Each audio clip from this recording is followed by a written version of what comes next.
오늘의 정치권 소식 김성환, 이종훈 두 분의 시사평론가와 자세히 다뤄보겠습니다. 두 분 어서 오세요. 안녕하세요. 자, 이 국정감사가 이틀째로 접어들었습니다. 지금 상임위별 이 현안을 놓고 여야 의원들의 아주 공세가 뜨거운데요. 첫날인 어제는 이 회의장에서 웃음이 터져 나오기도 했고 또 다소 눈살이 찌푸려지는 이 막말도 있었습니다. 어제 하루 언론의 이목을 끈 상황 먼저 영상으로 보시죠.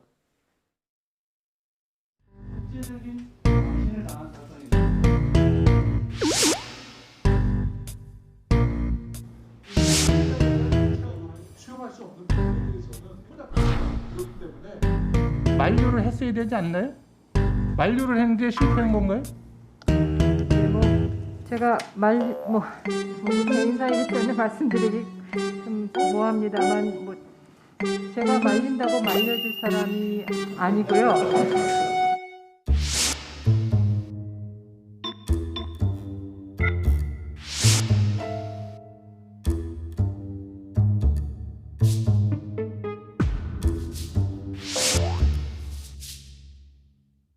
넌 나에게 모욕감을 줬어. 이거 국회를 못 오게도 이런 모독이 없습니다. 고열이 나는데 정형외과 간다는 것은 들어보지를 못했습니다.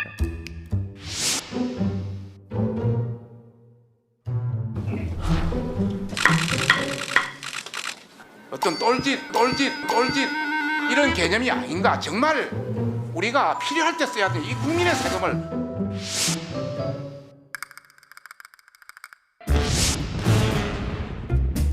나경원에 대해서는 기간기도 100%죠.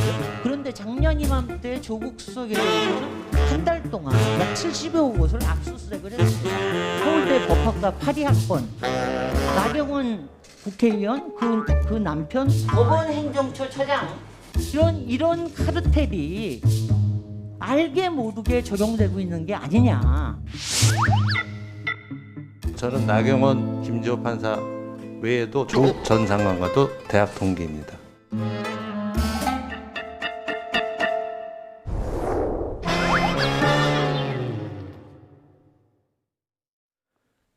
네, 영상 관련한 이야기 나누기 전에 먼저 이 코로나로 인한 변한 국회 모습, 국감 모습부터 좀 보겠습니다.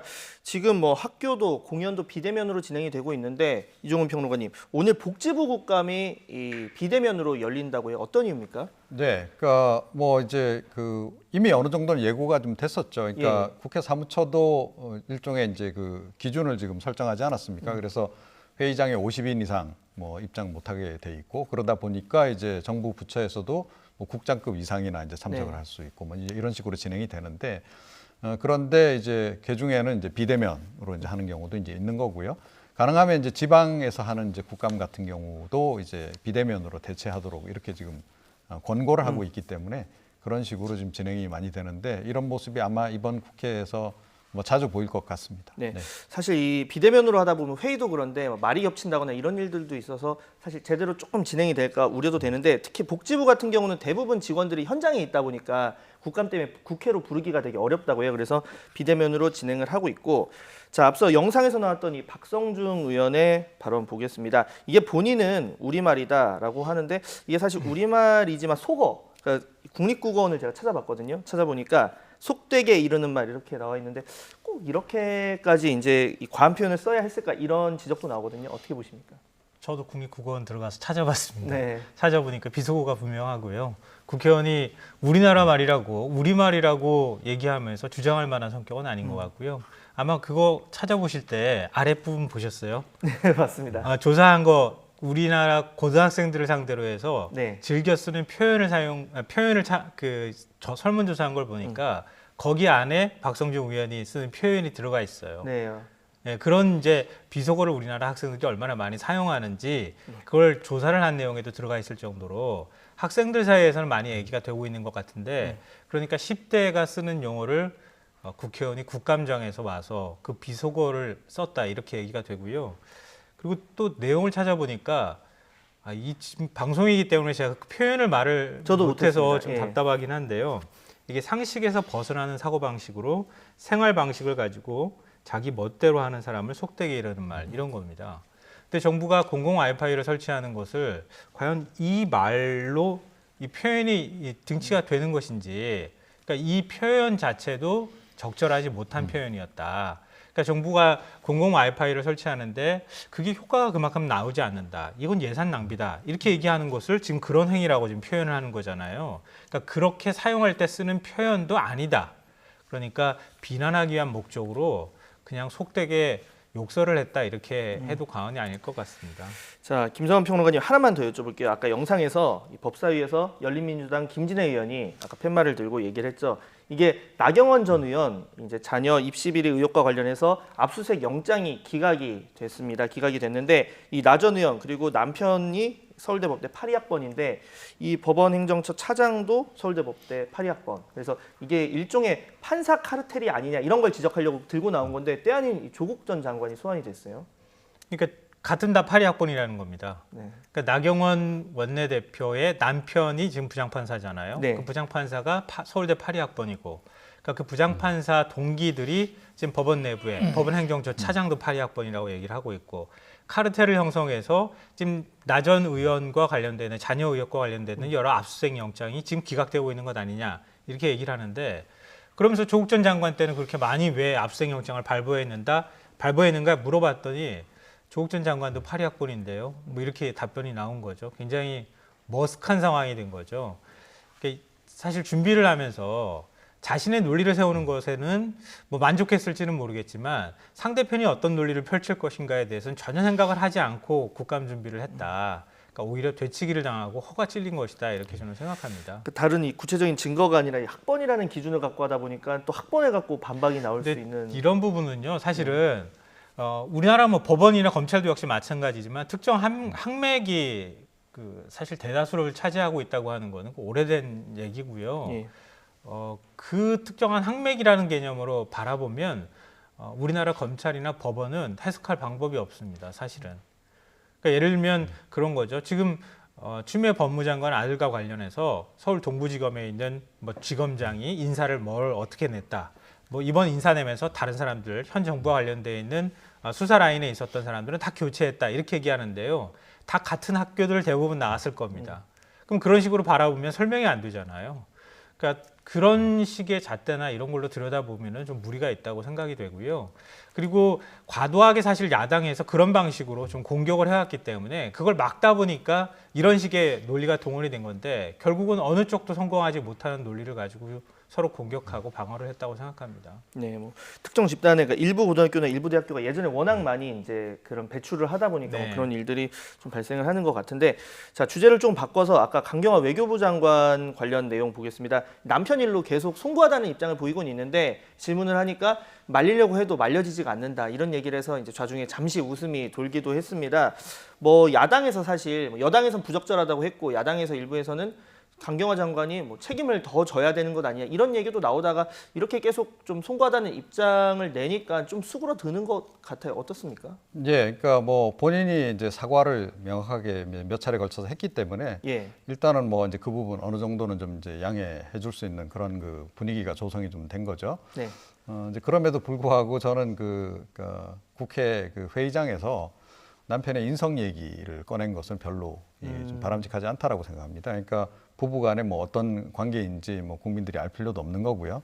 그러니까 그런 부분 관련해서 뭐 모르겠어요. 어제 그 발언을 또 남편은 또 어떻게 받아들일지 좀 모르겠는데 그런 식으로 약간 좀 모면하기 위한 식의 발언을 좀 한 것 같아서 좀 그런 부분은 좀 아쉬웠다 이렇게 생각합니다. 네. 근데 모면하기 위한 발언 같아 보이지는 않았는데요. 제가 볼 때는. 그러니까 오히려 더 글쎄요. 이걸 어떻게 설명을 해야 될지는 모르겠지만 보통의 경우에는 그렇잖아요. 남들한테 비판을 할 때는 그러니까 내가 비판하는 논리는 바깥에서 대부분 찾아옵니다.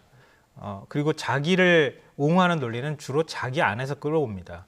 그러니까 예를 들어서 말씀드리면 이런 거예요. 우리가 지각을 했다고 하면은 자기가 지각할 때는 차가 막혀서 지각한 것이고요. 남이 지각할 때는 그 사람은 게을러서 지각한 사람이다. 예. 이렇게 보통은 얘기하거든요. 근데 지금 강경화 장관의 설명에 왜 국회의원들이 웃음을 터뜨리면서 더 이상 뭐라고 측은지심이라는 표현까지 나왔어요. 야당 의원 입에서. 그렇게 나온 것은 사실은 부부관계라는 게 그렇게 간단치 않다는 걸 국회의원들도 스스로 다 알고 있는 거예요. 그러니까 자신들은 이런 문제에 대해서 부적절했습니다. 사퇴하세요. 그만두세요. 이렇게 얘기하고 싶지만 부부관계가 어디 그런 겁니까?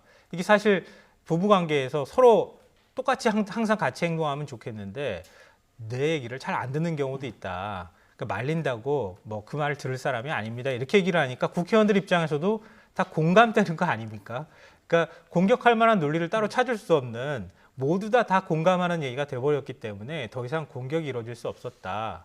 뭐 이렇게 생각되는데요. 물론 이제 이일병 교수의 그 행동 자체가 적절했다고 제가 말씀드리는 건 절대 아닌데 과거에 예를 들면은 부동산 투기 논란에 휩싸였던 장관 후보자가 있었어요. 그 고추 모종을 집 정원에다가 심어놓고 농사지었다고 얘기했던 후보자가 있었는데요. 그때 장관 인사청문회에 나와서 장관 인사청문회 무사히 통과했어요. 왜 통과했냐면은 장관 인사청문회에 나와서 무조건 잘못했습니다. 잘못했습니다. 이 얘기만 했거든요. 그러니까 잘못했다고 얘기하는 사람한테 그 사람을 비난하거나 이러질 못하는 거예요. 그게 어찌 보면 그 사람들의 심리가 아닐까 싶습니다. 이번에도 이런 방식의 그냥 더 구체적으로 얘기하진 않았지만 그 한마디로 모든 게 다 설명이 가능했고 그리고 국회의원들도 거기에 공감했던 거 아닌가 생각합니다. 네. 사실 그런 발언이 있을 때 웃음이 다양한 의미를 이제 담고 있는데 실제 현장에서들은 의원들이 아마 더 자세히 느끼지 않았을까 이제 생각이 되고요. 자, 다음 주제로 넘어가 보겠습니다. 이 삼성전자 임원이 국회 출입 기자로 등록을 해서 의원회관을 쉽게 아주 수시로 드나든 사실이 폭로가 됐습니다. 이 폭로 당사자 정의당 류호정 의원의 발언 들어보시죠. 뭐 추석에도 뭐 할 거 없이 거의 매일 찾아오길래 근데 도대체 어떻게 국회에 이렇게 막 불쑥불쑥 올 수가 있나 해서 제가 찾아봤거든요. 삼성 간부라고 했는데 출입 기자로 왔다 갔다 하고 계시더라고요. 자, 이종훈 평론가님, 네. 이 대관 업무를 담당하는 삼성의 이제 임원이다 이렇게 나왔는데 대관 업무가 구체적으로 뭐 생소하신 시청자분들도 있을 테니까 어떤 겁니까? 네, 그러니까 뭐 이게 사실은 이제 지금 이 시기에도 이런 게 필요한지는 모르겠어요. 이것도 좀 없어져야 될 부분이라고 저는 생각을 하는데, 그러니까 각 기관들 또 네. 각 그 기업들, 특히 대기업 같은 경우에는 일종의 로비 창구죠. 예, 로비 담당으로 이제 국회 의원들에 대해서 설명도 하고 뭐 이제 그런 이제 직원들을 채용해서 이제 활용을 이제 하는 겁니다. 그래서 그걸 이제 대관 업무, 그러니까 뭐 국회만 담당하는 경우도 있고 또는 이제 국회를 비롯해서 이제 정부 각 부처 관련된 유관부처 쪽에 이제 그 일을 보도록. 그러니까 국회나 뭐 정부에서 만드는 정책이라든가 이런 걸로 인해서 기업에 이런 게 많이 변하니까 그렇죠. 이제 그런 영향을 부분에서 받으니까 이제 하는 건데 이게 이제 뭐 사실은 이제 미국이나 이런 데서 행해지고 있는 일반적인 로비하고 동일합니다. 사실은. 그러니까 뭐 로비라고 하는 게 뭐 금품을 제공해서 뭘 이렇게 혜택 얻고 이런 게 아니고 미국의 로비 제도는 잘 아시겠지만 이제 가서 적극적으로 설명하고 뭐 이런 거 아니에요? 자료 제공하고. 거긴 로비스트라는 게 하나의 직업이기도 예, 그런 하죠. 예. 건데 일종의 우리나라는 지금 로비스트라는 제도가 지금 이제 존재하지 않다 보니까 일종의 이제 편법으로 이제 이런 게 이제 작동을 하는 거죠. 그래서 이제 삼성전자 같은 경우에도 뭐 기업 이해관계 관련해서 이제 이런 일이 이제 벌어졌을 때는 대관 업무. 과거에는 사실은 이제 일종의 정보 수집하러 다니는 직원들까지 출입을 했는데 요즘에는 그런 거는 좀 줄어든 거로 알고 있습니다만 그런 일을 이제 하는 사람인 거죠. 네. 네. 자, 김성환 평론가님, 일일이 만약에 원래대로라면 외부 출입증을 받아야 되고 그러려면 방문 목적 그리고 방문 어느 의원실을 방문하는지 그럼 그쪽으로 전화도 가거든요. 네. 근데 이제 아마 상시 출입증이 있으면 그런 과정이 없다 보니까 훨씬 손쉽게 드나들 수 있을 텐데 사실 뭐 지금 저희 취재진이 이 실제 인터넷 언론사 있는지 찾아가 봤더니 생선구이 집으로 이제 주소가 실제 그러니까 생선구이집에 주소가 되어 있었습니다. 이거 어떻게 봐야 됩니까? 국회 사무처가 이번 일 터지고 난 다음에 사실관계 확인하겠다. 그 언론사 간부나 이런 사람들도 한번 좀 있는 어떤 사람인지 확인해보고 그러겠다 얘기를 했는데요. 예. 졸지에 생선집 주인을 만나야 될지도 모르겠다 이런 생각이 좀 듭니다. 근데 저는 굉장히 심각한 문제라고 바라보고 있는데요. 삼성의 로비력이 뭐 강하다고 하는 건 뭐 우리나라 사람들이 다 알고 뭐 정치권에 있는 사람들은 더 많이 알 텐데요. 그러니까 삼성의 로비력이라는 게 결국 이제 이런 이제 대관 업무나 이런 것들에서 기본적으로 나오는 것이거든요. 그 다음에 이제 정치 자금이겠죠. 근데 이런 대관 업무를 하기 위해서 일종의 가짜 페이퍼 뭐 언론사를 만들고 그 언론사 명의를 가지고 무사 통과하고 그리고 국회를 마음 놓고 돌아다녔다. 취재를 한다는 명목으로 통과하고 난 다음에 국회의원실을 제 집 드나들 듯 했다고 하는 것은 삼성이 이런 부분에 있어서 얼마나 오만하게 행동하게 맞는지 그걸 상징적으로 보여주는 것이다. 그러니까 이런 그 구습이잖아요. 그러니까 이런 것들을 그대로 지금도 유지하고 있다고 하는 걸 보여주는 것이고요. 그러니까 삼성에서 밝혔다고 하는 내용을 보니까 구체적으로 그런 것에 대한 언급은 없어요. 사과만 했거든요. 네. 그러니까 그동안에 이런 것들을 해왔다고 하면 이게 한 개인이 대관 업무 맡는 직원 한 명이 이런 일을 벌였다고 보기는 좀 어렵지 않겠습니까? 그러면 삼성 차원에서 조직적으로 이런 일들이 벌어졌다고 하면은 앞으로 이런 것들을 청산하는 계기로 삼아야 한다. 그리고 국회의원실에 이렇게 삼성이 마음 놓고 드나들면서 도대체 그동안에 무슨 일을 하고 지금도 무슨 일을 하고 있는가, 이런 것들에 대해서는 삼성도 문제지만 국회의원이나 국회 사무처에서도 이런 일들을 좀 근절할 수 있는 대책을 만들어내야 한다고 생각합니다. 네, 자 이종훈 평론가님께도 하나 여쭤볼게요. 이분이 이제 과거 국민의힘의 전신의 전신이죠. 그러니까 새누리당 당직자 출신이라고 하는데, 자 삼성 측에서 일단 이 부분에 대해서 아까 얘기하신 것처럼 절차 위반에 대해서 이제 명백한 잘못이고 사과 표명까지는 했어요. 근데 이거를 알았는지, 뭐 알고도 묵인을 했는지 이런 부분에 대해서는 일절 지금 얘기를 하고 있지 않습니다. 그런데 이게 회사 업무 차원에서 간 거기 때문에 보고 없이 진행이 됐을까, 이 부분도 좀 궁금한 측면인데요. 아 그렇죠. 뭐 보고 없이 이런 게 다 이루어졌을 거라고 보기는 좀 어렵죠. 그런데 뭐 구체적인 방법까지 뭐 위에서 지시를 하고 회사 차원에서 뭐 동원이 돼서 뭐 유령으로 뭐 그런 이제 언론 인터넷 매체를 만들고 그렇게까지 했겠는가? 그거는 위험 부담이 굉장히 큰 그 방식이기 때문에 뭐 그렇게까지는 하지는 않았을 것 같고, 그러니까 대관 담당을 이제 뽑은 다음에 그 사람이 이제 알아서 이제 하도록 이제 그렇게 하고 뭐 재정적인 지원을 했겠죠. 뭐 그런 방식으로 이제 진행이 됐을 가능성이 높은데, 제가 보기에는 이건 편법치고도 상당히 좀 너무 많이 나간 편법이다라고 저는 생각을 해요. 기본적으로 이제 합법적인 틀 내에서 이제 활동을 하도록 해야 되는 거고, 그러니까 이 편법은 가능하면 쓰지 않아야 되는 거 아니겠습니까? 더군다나 이 대기업이 이제 그런 부분에서 이런 그 막 나가는 편법을 쓴다는 이런 거는 굉장히 바람직하지 않다. 그래서 이번 기회에, 그러니까 저도 이런 방식이 있는 것까지는 몰랐어요. 사실은 뭐 여러 가지 이제 방식이 동원되는 건 알고 있었는데, 그야말로 이제 상상하기 좀 힘든 그런 방식을 이제 동원했던데, 굉장히 좀 수준 낮은 방식이다. 그러니까 삼성 차원에서도 이거는 뭔가 이렇게 좀 근절을 하는 게 필요하고, 국회 사무처 차원에서도 이와 관련한 이제 관리 대책을 좀 따로 세워야 될 것 같습니다. 예. 네, 과거에 의원실의 그 입법 보조원 등록도 좀 문제가 된 적이 있었는데 이번 일 계기로 좀 다시 재정비할 필요가 있어 보입니다. 자, 이번엔 국방위로 가보겠습니다. 서욱 국방부 장관 공무원 피격 사건과 관련해서 실종 당일에는 월북 가능성이 낮다는 보고를 받았다, 이렇게 말을 해서 파문이 일었는데요. 먼저 영상 보고 오시죠.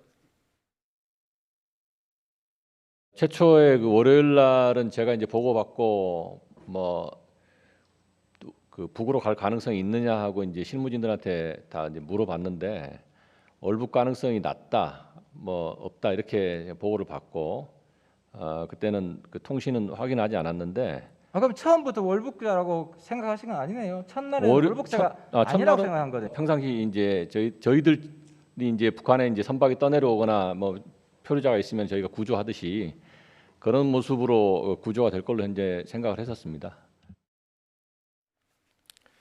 자, 이 관련해서 국방부가 해명 자료를 냈습니다. 지금 이종훈 평론가님께 여쭤보겠는데, 자 월북이라는 의미에 대해서 이 서욱 장관이 얘기한 건 뭐 자진 월북 이런 월북이 개념이 아니라 월선, 그야말로 넘어갈지 이 부분에 대해서 당시엔 가능성이 낮다는 보고를 받았다가 월선의 가능성이 낮다는 보고를 받았다. 이래서 이게 뭐 처음엔 단순 표류해서 자진 월북으로 입장을 바꾼 게 아니다, 이렇게 해명을 냈는데 이 해명에 대해서 좀 어떻게 공감이 가십니까? 어떻습니까? 글쎄요, 그러니까 일반적으로 월북이라고 하면 이제 자진해서 이제 간 경우를 이야기를 하죠. 네.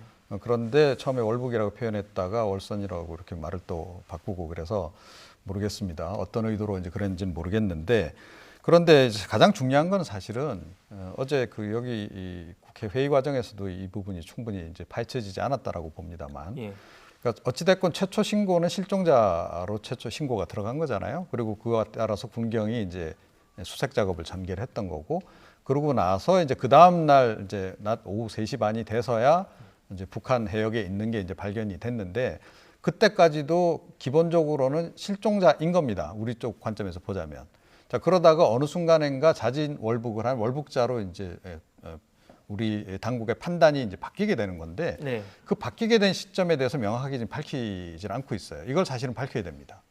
그러니까 왜 이게 중요하냐면, 그게 바로 3시 30분 최초 발견했을 때 그 시점 이미 그렇게 판단을 내릴 만한 증거가 있었던 건지 아니면 그로부터 시간이 한참 지나고 나서 그러니까 밤 9시 40분 그러니까 거의 6시간 뒤에 사격이 이루어지게 되는데 그 6시간 사이에 중간에 어느 시점에선가 뭐 이건 뭐 확실하게 월북이 맞다라고 판단 내리게 된 뭔가 시점이 있다면 그 시점에 대해서 정확하게 밝히지 않으면 안 돼요. 이거는. 그러지 않으면 사실은 이 책임 규명, 우리 쪽의 책임 규명을 얘기하는 겁니다. 북쪽의 책임 규명을 떠나서 우리 군경이 제대로 대응했는가 부분도 우리가 좀 밝혀내야 될 부분이라고 좀 보거든요. 이 부분과 관련해서도 추가적으로 좀 이제 명확하게 좀 규명하기 위해서는 국방부 장관이 이와 관련해서 어느 시점에서 어떤 근거를 가지고 자진 월북으로 판단을 내리게 됐는지 부분에 대해서 앞으로 기회가 있을 때 명확하게 밝혀야 된다 이렇게 생각을 합니다. 네. 저는 이 문제 나올 때마다 계속 뭐 구조가 늦었다, 뭐 판단이 늦었다 이렇게 얘기를 하고 있는데요. 뭐 방금 전에도 말씀하셨던 것처럼 21일 한 정오 무렵쯤에 실종이 된 겁니다. 신고가 들어가고 그리고 그날 찾았는데 발견이 되지 않았어요. 그 다음 날 오후 3시 30분에 최초로 뭐 그것도 나중에 시계열 순서대로 나열하니까 그 시간이다 이렇게 지금 설명을 하고 있지만 3시 30분에 확인이 됐다는 거 아닙니까 위치가.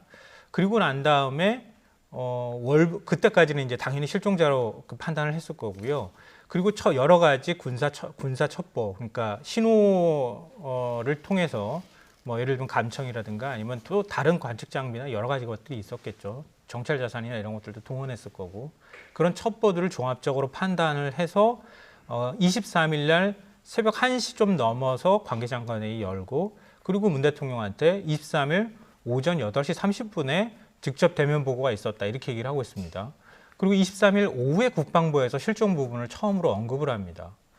그러니까 21일 정오에 그 실종된 사람에 대해서 해상에서 실종됐고 북측 해역에서 발견된 사람에 대해서 23일 오전쯤에 뭔가 첩보를 종합하고 판단하는 과정들이 있었다고 하는 것을 이게 늦었다고 과연 얘기할 수 있겠는가. 저는 시간상으로 아무리 봐도 이게 지금 판단이 늦었다고 생각되지가 않아요. 일반적으로 우리가 해상에서 어선이 뭐 화재가 나거나 이랬을 때 실종자 찾는데도 며칠씩 걸리고 그런 일들이 비일비재하지 않습니까? 그러니까 일반적으로 육지에서 실종되는 거하고는 또 차원이 다르다는 겁니다. 그런 현실적인 문제들, 더군다나 NLL 근처에서 지금 실종된 사람이었습니다. 그러니까 북과 군 통신선이나 연락도 되지 않고 있는 상황이었고요. 그리고 우리가 육안으로 관찰하기도 쉽지 않은 장소였고요. 여러 가지 신호를 통해서 우리가 유추할 수밖에 없는 상황이었는데 그 판단을 그렇게 빨리 과연 내릴 수 있겠는가.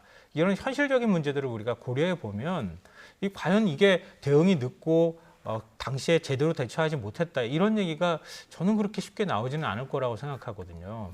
글쎄요. 저는 생각이 완전히 다릅니다. 그러니까 3시 반에 이제 일단 확인을 했다라고 이제 얘기를 하니까 그 시점부터 이제 얘기를 하자고요.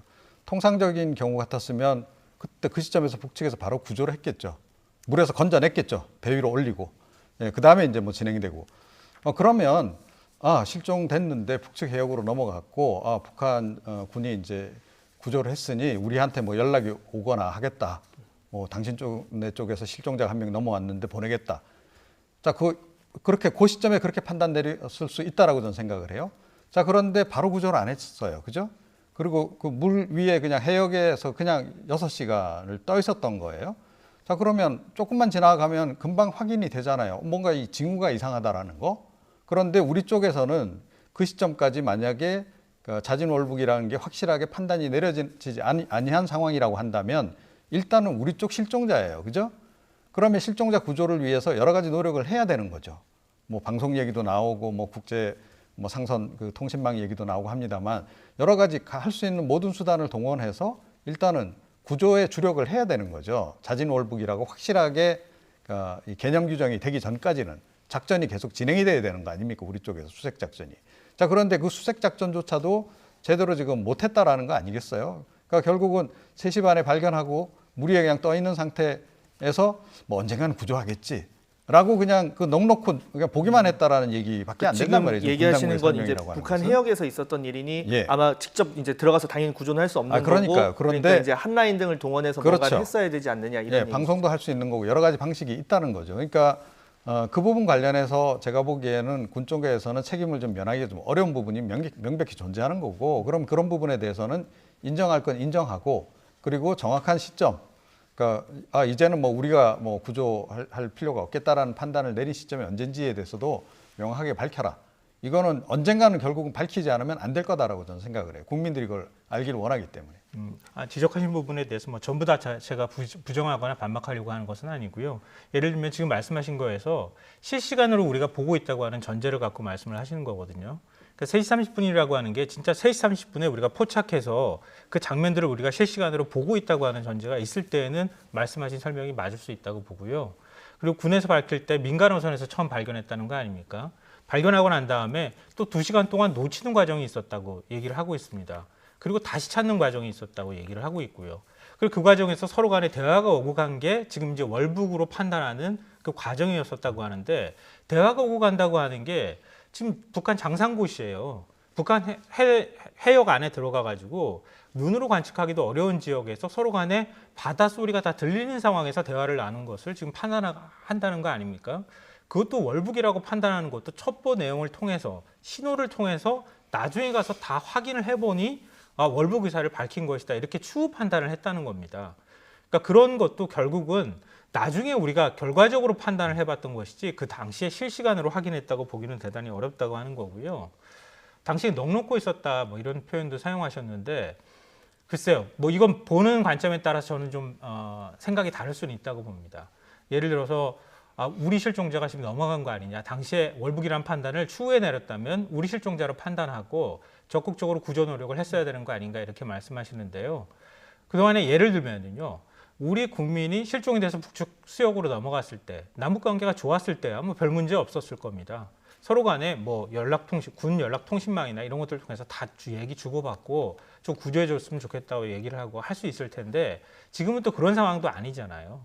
그리고 이런 민간인이 만약에 실종이 돼서 북측 수역으로 넘어갔을 때, 북측 수역에서 넘어온 사람도 마찬가지지만 통상은 구조해서 되돌려 보내왔잖아요. 그러니까 그 당시에 군이 판단할 때 그 넘어갔다고, 거기에 실종자가 있었다고 판단을 한다면 당연히 구조해서 우리 측에 넘겨줄 거라고 하는 판단을 기본적으로 했을 것에 대해서는, 그거는 저는 그런 판단을 할 수 있다고 봐요. 근데 그거를 예를 들어서 우리 실종자가 공무원인데 실종이 돼서 북측 수역으로 넘어갔어요. 떠내려갔어요. 근데 북측에서 그 사람 보고 사살한다, 이렇게 누가 상상할 수가 있겠습니까? 일반적으로 우리가 상상할 수 있는 범위를 벗어난 얘기가 되는 거란 말이에요. 그럼 북한이 그만큼 비상식적인 국가이기 때문에 가능한 얘기일 겁니다. 그러니까 그때 그 판단이 잘못됐다, 잘했다, 이런 것에 대해서는 서로 간에 시각은 엇갈릴 수 있지만 당시 상황이 꼭 이러해야 한다고 우리가 단정하기는 굉장히 어렵다는 말씀을 드리는 겁니다. 네. 근데 기본적으로요. 그러니까 6시간 동안 물 위에 떠 있는 상태에서 구조를 안 한다 그러면 그건 벌써 이상징후잖아요. 그건 당연히 감지가 되는 거 아닌가요? 그리고 제가 지금 이제 넋놓고 있었다라고 지금 결국 국방부의 해명을 보자면 그렇게 해석할 수밖에 없다는 얘기를 제가 드린 거고, 실제로는 넋놓고 있지 않았다라고 봅니다. 거의 실시간으로 전 보고 있었을 거다라고 봐요. 자, 우리 군사위성도 있습니다. 지상 위에 뭐 우리나라 뭐 군사위성이 해상도가 좀 떨어져서 뭐 그렇다고는 하지만 1m 정도, 그런 정도는 다 파악이 된다고 지금 얘기를 하는데, 그 상황이 발생했으면 전 당연히 군사위성 동원해서 아마 보고 있었을 거고, 자, 그래서 한미 합동 또 이 정보팀이 또 있잖아요. 그쪽에서도 늘 군사위성 가지고 그 접경적 다 감시하지 않습니까? 충분히 그건 감시를 하고 있었고, 제가 보기엔 다 보고 있었을 거라, 보고 있었어야 정상이다라고 저는 오히려 생각을 해요. 자, 그런데 지금 국방부는 지금 그와 다른 설명을 지금 계속 내놓고 있는 거고, 국방부의 설명대로라면 결국 국방부는 그냥 구조하겠지라고 편하게 생각하고 그냥 손 놓고 있었다, 이렇게 지금 이야기를 하고 있는 건데, 그것조차도 사실은 따지고 보면 굉장히 어이없는 그런 지금 설명을 지금 내놓고 있는 거다, 이렇게 생각합니다. 네. 우리가 완벽하다고 하는 전제를 갖고 이렇게 얘기를 하시는데요. 과거 혹시 기억나실지 모르겠어요. 북한에서 위성 쏠 때 큰 빌딩만한 위성을 준비하고 쏘고 있는 과정에서 그 위성을 어디다 갖다 뒀는지도 잘 파악을 못했습니다. 한미 정찰자산 다 가동했다고 얘기하는데 이 졸지에 다 모든 언론까지 오보를 내기도 했어요. 근데 그걸 그렇게 보기가 어렵습니까? 위에서 찍으면 다 보이는데, 이렇게 얘기하지만 실제로는 보는 게 쉽지는 않을 겁니다. 우리가 영화에서 뭐 이렇게 위성으로 찍으면 1m까지 다 본다고 얘기하지만 쉽지는 않을 거고요. 그리고 어떤 상황에 따라서 우리 모든 정찰 자산을 동원해야 할 때가 있고 그렇지 않을 때가 있을 거예요. 예를 들면은 NLL 근방에서 우리 군함이 고장이 나가지고 북측 수역으로 넘어갔다거나 이렇게 하면 상황이 달라질 수 있잖아요. 양측이 교전한다. 그러면 거기에 따르는 모든 정찰 자산이 그쪽으로 집중돼서 다 그만한 중대한 사안이기 때문에 들여다볼 수 있겠지만, 그러니까 일종의 민간인이 실종이 된 상황이었어요. 북측 수역에 넘어가서 그동안에는 뭐 그렇게 사살하거나 이런 일들도 없었던 상황이라고 한다면 그 모든 정찰 자산을 다 거기에 집중해야지 그게 상식적이고 맞는 얘기입니까? 그건 아닐 수 있다는 거예요. 그러니까 우리는 이런 상황이 있을 때 그렇게 얘기합니다. 국민의 생명 중요하죠. 당연히 우리 국민의 생명 한 명이라도 구하기 위해서는 우리 모든 걸 다 동원해야 한다고 하는 건 다 국민들 생각들을 다 하고 있는데요.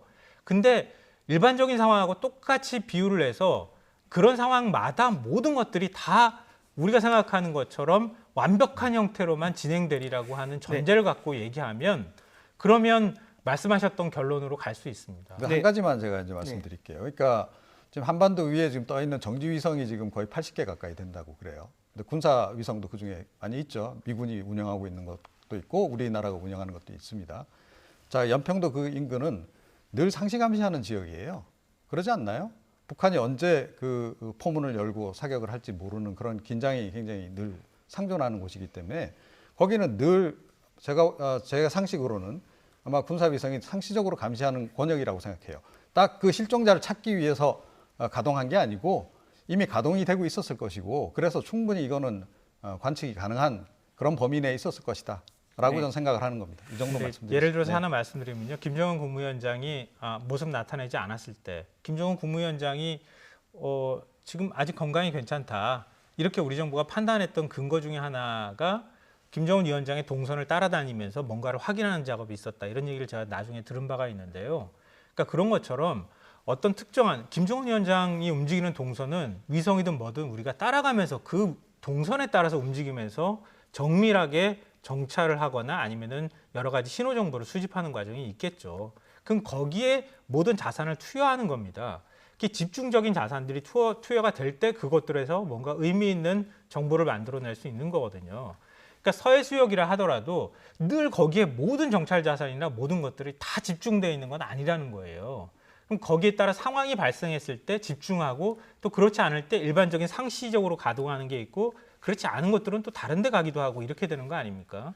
그러니까 그거를 다 완벽하게 우리는 한다고 하는 전제를 갖고 있으면 아니 그 한 사람을 왜 못 찾습니까? 이렇게 얘기하지만 실제 현실은 그렇지 않을 수 있다는 걸 말씀드리는 겁니다. 네, 지금 뭐 실시간 감시 여부 그리고 해석이 필요한 상황, 예견 가능성에 대해서 두 분이 약간 이제 시각차가 있는 상황인데 앞으로 국방위에서도 아마 이 문제 계속 조금 언급이 될 것 같습니다. 좀 앞으로 상황을 지켜보도록 하겠고요.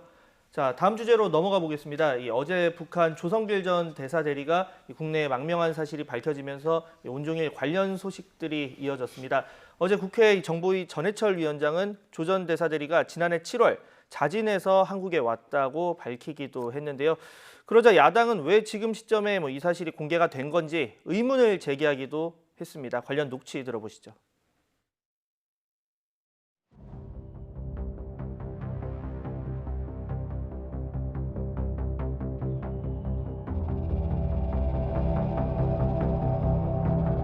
국감이 시작하기 하루 전에 발표를 한 것인지에 대해서 볼 때 만일에 본 의원이 추측하는 것이 사실이라면 제가 보기에는 정치적인 목적을 위해서 개인의 인도적인 고려를 완전히 무시한 일이다. 왜 그렇게 기사화가 된지에 대해서는 민감한 부분에 있어서 그거는 제가 평가드릴 바가 아니고요. 정부로서는 안전을 위주로 또 본인의 바람에 따라서 일을 처리하는 것이 최우선 원칙이라고 생각하고. 네, 자, 이 시점 부분부터 이야기를 좀 해보겠습니다. 자, 김성환 평론가님, 지금 야당 일부에서 제기하는 게 왜 지금 시점이냐? 근데 이 말의 전제는 지금 시점 공개를 하면 뭔가 여당이 유리하다거나 아니면 뭔가 관심을 돌려야 한다는 이런 전제가 이제 깔려 있는 건데 지금 그렇게 볼 수 있는 겁니까? 저는 그렇게 보이지는 않습니다. 시점상으로는 야당 입장에서 약간 의심의 여지는 있을 수 있겠죠. 예를 들면 지금 피살된 공무원 문제로 좀 국민적인 관심사가 그쪽에 가 있기도 하고 뭐 추미애 법무장관 아들 문제 가지고 여러 가지 이제 정치적 공방이 벌어지기도 하고 이제 그렇게 뭐 안 좋은 여당에 불리한 여러 가지 이슈들이 있다 이렇게 보고 아마 그런 시각으로 바라보면 타이밍이 공교롭다. 뭔가 시선을 좀 이쪽으로 돌리려고 하는 거 아니냐 이렇게 생각하실 텐데 언론들 반응 지금 저희가 얘기 나눌 때도 그렇잖아요. 언론들도 그렇고 국민들도 그렇게까지 지금 뭐 움직이거나 효과가 나타날 정도로 그렇게 뭐 정부가 이번 사건을 만들었다고 생각하지는 아마 저는 않을 거라고 봅니다. 그리고 예를 들면 그런 거예요. 국민들 지지율이 뭐 민주당 지지율이 막 곤두박질 쳐서 지금 국민의힘보다 한참 빠지기 시작하고 문 대통령 지지율도 역시 그렇게 빠지기 시작한다. 그럴 때 뭐 위기적 신호로 한다거나 아니면 선거를 앞두고 있거나 이렇게 하면 모르겠는데 지금 또 그런 상황도 아니거든요. 그러니까 그 정도의 위기감을 가지고 이렇게 무리하게 어떤 그림을 만들어서 시선을 돌리려고 할 만큼의 그 정도 사안은 아니라고 보고요. 이미 언론 보도를 통해서 얘기가 나오고 있지 않습니까? 조성길 전 대사 부인이 언론에 제보를 먼저 하기 시작했다. 이런 얘기가 나오고 있는 상황이기 때문에 저는 뭐 야당에서 의심의 시선을 한번 좀 보냈을 수 있었으나 실제로는 그렇게 연결될 만한 것은 아니다라고 생각합니다. 네. 지금 북한에 있는 이 조전 대리대사의 딸을 걱정하는 이야기도 나오고 있습니다. 관련해서 태용호 국민의힘 의원의 발언이 있는데 그래픽으로 한번 보면서 설명을 드리겠습니다.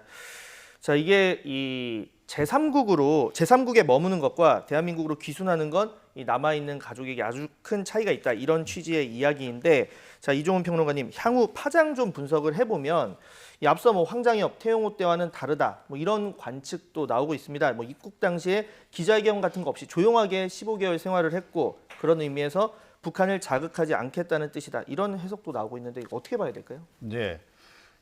북측이 이제 어떤 반응을 보일까가 이제 최대 지금 관심사 아니겠습니까? 네. 그런데 북측이 우리나라로 왔을 즈음부터 이미 알고 있었을 가능성이 높다는 거 아니겠어요? 왜냐하면 지금 조금 전에 이제 그 부인 얘기도 나왔습니다만 예. 부인이 그 한국으로 오는 그 과정에서도 여러 차례 본인은 북측으로 돌아가기 위해서 노력을 좀 했다는 거예요. 그게 이제 북한 쪽에 이제 포착도 됐고, 그게 일부 언론에서 나온 내용이죠. 예, 북측에서 뭐 일종의 이제 구조 작전 이런 것도 이제 했는데 결국 이제 실패를 했다는 거고, 그래서 이제 결국 우리 쪽에 왔다는 거. 그리고 이제 이 조성길 전 대리대사가 처음부터 한국행을 원했던 건 아니고 프랑스 또 미국행을 이제 희망했는데 잘 안 돼서 이제 온 그런 측면도 있고, 그래서 그 과정들을 북측도 계속 지금 이제 추적을 해 왔다라는 거죠. 그래서 이미 알고 있었을 가능성이 굉장히 높다. 이렇게 이제 전제하면 그동안 이제 왜 그럼 조용히 있었겠는가? 이게 사실은 별로 북측 입장에서도 자랑스럽게 내세 밖에 공개할 만한 사안은 아닌 거죠. 어떻게 보면 좀 치부의 일부가 드러나는 거나 다름없기 때문에 그랬던 측면이 하나 있는 것 같아요. 그런데 일단 이제 우리 쪽에 지금 언론 보도가 나오면서 이제 공식화가 돼버렸단 말이에요. 공식적으로 좀 있다는 게 확인이 지금 된 상태에서는 그럼 북측이 또 그렇다고 가만히 있을 수는 없는 거 아니겠습니까? 그래서 뭔가 얘기는 좀 나올 것 같아요. 당장 이제 그 부인은 빨리 북한으로 보내라는 얘기 할 것 같고, 가능하면 이제 뭐 그 부부 다 보내라는 얘기를 지금 할 가능성이 좀 높지 않나. 그러면서 뭐 그 남측에서 억류하고 있는 거 아니냐. 뭐 이런 식의 주장도 할 가능성은 없잖아 있다. 그런데 그 이상 뭔가 행동을 이제 한다거나 그럴 가능성은 그렇게 높지는 않다 이렇게 생각합니다. 네, 뭐 어떤 반응이 나오지 않을 수는 없겠지만 더 냉각 관계로 흐르진 않을 것이다 이런 관측을 해주셨고요. 자, 마지막 주제로 짧게 짚어보겠습니다. 내일이 한글날입니다. 지난 개천절에 이어서 또 일부 보수 단체가 또다시 집회를 예고해서 방역 당국이 자제를 부탁했는데요. 반면 주최 측은 독재 국가라고 반발을 하고 나섰습니다. 양측 목소리 들어보시죠. 이번 한글날을 포함한 연휴 기간에도 다수의 사람들이 대면으로 밀집하게 되는 집회 행사 등에 대해서는 자제를 부탁드립니다. 집회 결사의 자유뿐만 아니라 경찰 금지 통보로 헌법을 법률을 다 뛰어넘을 수 있다면 이건 경찰 독재 국가가 된 것이죠. 자, 앞서 이 단체의 성격에 따라서 뭐 차별적으로 집회를 허용한다. 이 부분은 저희도 팩트 체크를 했는데 뭐 구별로, 그러니까 자치 단체별로 좀 기준이 다를 수는 있겠지만 적어도 성격에 따라서 달리 받아준 건 아니다. 이런 리포트도 했었고, 그러자 지금은 뭐 전철이나 술집은 또 되는데 왜 집회는 안 되냐 이렇게 이제 좀 반발을 하고 있는 상황입니다. 거기에 뭐 정의당 심상정 대표 같은 경우에 이 방역 편의주의라는 표현을 써서 함부로 집회를 너무 다 막아서는 안 된다. 뭐 이렇게 다양한 입장이 나오고 있는데 이 부분에 대해서 두 분 의견 교대로 짧게 들어보겠습니다. 참 어려운 문제입니다. 저도 뭐 지금 심상정 대표 얘기도 하셨지만 어느 이념의 문제를 떠나서요. 누구한테나 다 동일하게 적용돼야 될 거라고 생각합니다. 이게 뭐 보수단체 집회이기 때문에 안 되고 진보단체 집회는 괜찮고 이런 식의 판단을 해서는 절대 안 된다고 보고요. 다행히 저는 뭐 정의당이나 참여연대도 마찬가지지만 진보 성향의 시민사회단체 그 정당에서 집회 시위자의 보장해 줄 필요가 있다고 얘기하는 그 목소리는 굉장히 소중하다고 생각합니다. 앞으로 비슷한 일이 생긴다 하더라도 하나의 선례로 남을 것이라고 생각하는데요. 다만 이제 이런 부분 하나 좀 고려해 봤으면 좋겠어요. 저는 이렇게 우리 사회가 이런 문제에 있을 때 마지막으로 중심추 역할을 해줘야 될 것은 결국 법원일 수밖에 없거든요. 그러니까 과연 법원이 어느 정도 방역적인 것들까지 고려해서 최소한의 요건으로 아니면 지금 굉장히 확진자가 많이 나오는 상황이고 이건 좀 위험하다라고 생각하면 일정하게 집회 시위 자유를 좀 제한하고 그렇지 않을 때에는 제한적 범위 내에서 그 자유를 누릴 수 있도록 해주는 좀 탄력적인 판단들이 좀 필요하다고 보고요. 다만 이제 경찰이나 정부 입장에서는 만약에 법원의 허가 사항을 위반했을 때 나타나는 후과가 너무 크지 않습니까? 우리가 지난번에 광복절 집회에서도 봤잖아요. 거기에 따르는 대책을 좀 과잉되게 만들어도 괜찮다. 그 과잉되게 만드는 방법이 차벽밖에 없다. 그것에 대해서는 전 동의하기는 어렵지만 그게 만약에 그 방법이 그것밖에 없다 그러면 차벽을 세우는 것까지 우리가 너무 비난해서는 안 된다고 생각합니다. 저는 뭐 이와 관련해서는 조건부 허용 이걸 아예 원칙으로 삼아야 된다라고 저는 생각을 해요. 그러니까 이 집회 그다음에 이제 이 시위에 관련해서는 좀 유엔 쪽에서도 공고가 이미 나와 있습니다. 그러니까 금지시키지 말라는 거거든요. 그러니까 최대한 이제 보장을 하되 다만 이제 방역 관련해서 여러 가지 대책을 세우도록 그렇게 지금 하고 있는 거고 정의당하고 참여연대가 최근에 이제 입장문 내놓은 것도 그 내용이에요. 이번에 이제 집회 주최 측에서 신청할 때 여러 가지 본인들이 방역 조치를 지키겠다라고 조건을 이제 전제로 해서 지금 집회 신청을 했는데요. 이거 이번에 법원에서 허락을 할 가능성이 굉장히 높다라고 저는 봅니다. 그래서 그러니까 여러 가지 방역 조건을 지키는 전제하에서 허락하는 것을 기본으로 앞으로는 해야 한다 이렇게 생각합니다. 네. 우리나라 보수단체는 좀 스스로 되돌아봤으면 좋겠어요. 그동안에 방역 수칙을 안 지키고 집회해왔잖아요. 그 불신이 너무 크기 때문에 지금 이렇게 되는 것이다. 자신들을 좀 되돌아봤으면 좋겠습니다. 네. 앞으로 이 코로나19 상황이 계속 뭐 당분간은 지속이 될 텐데 이 합리적, 객관적인 기준, 원칙 마련 두 분 다 강조를 해주셨는데 이 부분 지켜보도록 하겠습니다. 지금까지 김성환, 이종훈 두 분의 시사평론가와 함께 전국 이슈 자세히 살펴봤습니다. 두 분 수고하셨습니다.